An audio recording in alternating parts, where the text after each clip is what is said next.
What the mainstream media was too afraid to tell you about the news this week.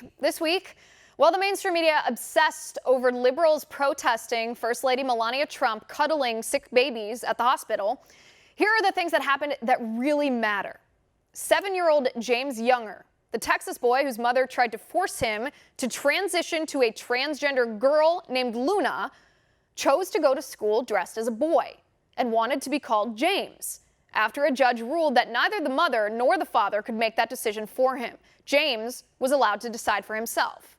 And James chose to be the boy he was born to be, contradicting his mother's claims that she was not forcing him to be transgender, even though she'd been telling him since he was 3 that he was a girl.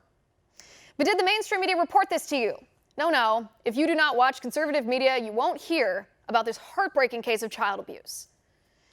Contrary to the Democrat claims that President Trump lost in Kentucky after Republican Governor Matt Bevin seemingly lost his seat to Democrat Attorney General Andy Beshear, the GOP actually won 5 out of 6 seats in Kentucky, including electing the first black Attorney General, Republican Daniel Cameron.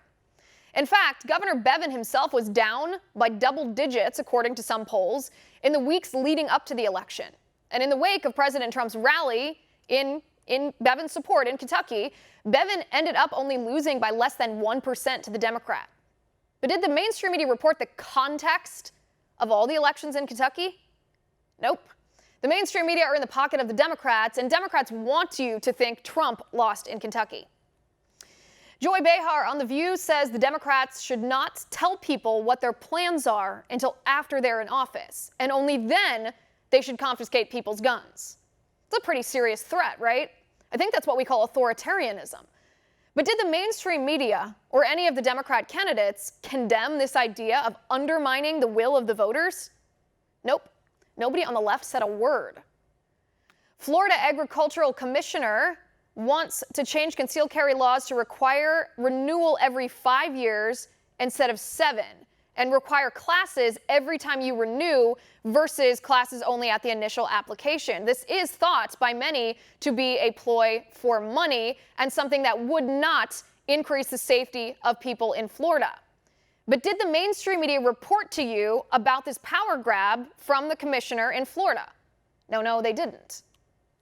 CBS fired the former ABC employee turned whistleblower, who turned out not to be the whistleblower, who did not release the video of Amy Robach admitting that she had all the information on the Jeffrey Epstein story 3 years ago, but ABC nixed the story and wouldn't let it go to air because ABC didn't want to suffer the repercussions. Instead of investigating why ABC nixed such a huge story, CBS colluded with ABC to punish a woman who wasn't even the whistleblower. They fired her. But did the mainstream media report this to you? Barely a word about their fellow news outlets sacrificing journalism for ideology and ignoring fact. The mainstream media doesn't care to report any of that to you, so we will.